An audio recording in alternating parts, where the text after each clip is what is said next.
अनुष्का अपने गांव के पास फैले पुराने पहाड़ी रास्ते पर घूम रही थी। सुबह का समय था और चारों तरफ हल्की धुंध फैली हुई थी। चलते चलते उसकी नजर एक टूटे हुए पत्थर के स्तंभ पर पड़ती है, जिसके नीचे कुछ चमक रहा होता है। जिज्ञासा में वह पत्थर हटाती है और उसे वहां एक छोटी सी काले रंग की अंगूठी मिलती है, जिस पर रहस्यमयी चिन्ह बने होते हैं।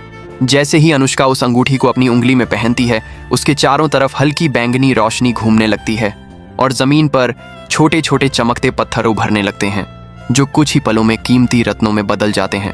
अनुष्का हैरान रह जाती है, लेकिन धीरे धीरे उन रत्नों को इकट्ठा कर लेती है। वह उन्हें लेकर शहर के एक जौहरी के पास जाती है। जौहरी उन अनोखे रत्नों को देखकर चौंक जाता है और तुरंत उन्हें खरीद लेता है। बदले में वह अनुष्का को बहुत सारी रकम दे देता है।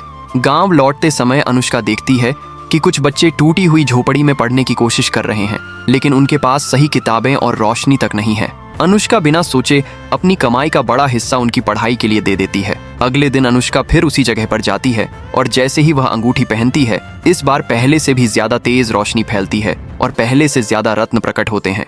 अनुष्का समझ जाती है कि यह उसकी मदद और अच्छे कर्मों का फल है।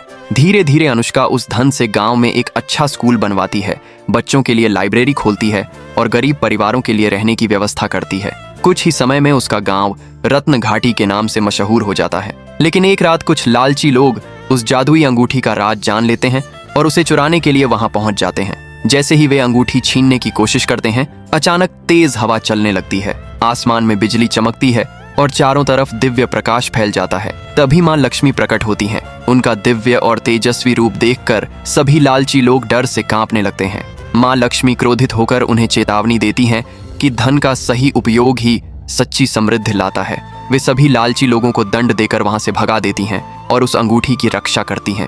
अनुष्का हाथ जोड़कर मां लक्ष्मी का धन्यवाद करती है। मां लक्ष्मी उसे आशीर्वाद देकर अंतर्ध्यान हो जाती हैं, लेकिन फिर सिया चुपचाप बैठ जाती है, क्योंकि उसकी इतनी चमत्कारी कहानी देखने के बाद भी किसी ने उसके वीडियो को लाइक और सब्सक्राइब नहीं किया था।